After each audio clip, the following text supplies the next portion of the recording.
ఇక్కడ వచ్చిన press media మీకు అందరికీ సంక్రాంతి శుభాకాంక్షలు. అండ్ మా సినిమా సంక్రాంతికి వస్తున్నాం. ఈ ఇయర్ బ్లాక్ బస్టర్ చేసిన దానికి thank you so much. Firstly ఈ సినిమా నాకు ఎలా వచ్చింది అంటే, నేను ఒక వెబ్ సిరీస్ చేశాను. ఐ మీన్ నేను ఈ స్పీచ్కి యాక్చువల్గా ప్రిపేర్ అవ్వలేదు, బట్ నేను ఒక ఫ్లోలో మాట్లాడతాను. అనిల్ రావిపూడి గారు ఫోన్ చేశారు క్యారవాన్లో ఉన్నప్పుడు. నేను అనిల్ రావిపూడి ఒక క్యారెక్టర్ ఉంది ఈ సినిమాలో, భాగ్యం అని, మీరు వస్తారా ఒకసారి హైదరాబాద్కి అని పిలిచారు.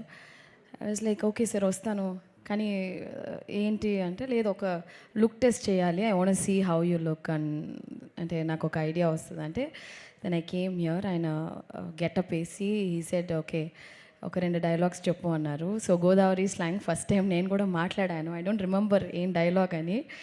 So then immediately he said మీరే నా భాగ్యం అండ్ ఈ సినిమాలో యూ గోనా బీ దేర్ అనేసి. నాకు కథ చెప్పిన తర్వాత ఈ క్యారెక్టర్ వాజ్ లైక్, యాక్చువల్లీ నేను చేసిన దాంట్లో it's one of the toughest role అని చెప్పొచ్చు. బికాస్ నేను చాలా ఇంటెన్స్ క్యారెక్టర్స్, చాలా ఎమోషనల్ రోల్స్ చేశాను. This is completely new for me. ఈ సినిమాలో నాకు ఏం పేరు వచ్చినా కూడా I think all the credit goes to my director Anil Ravipudi గారు.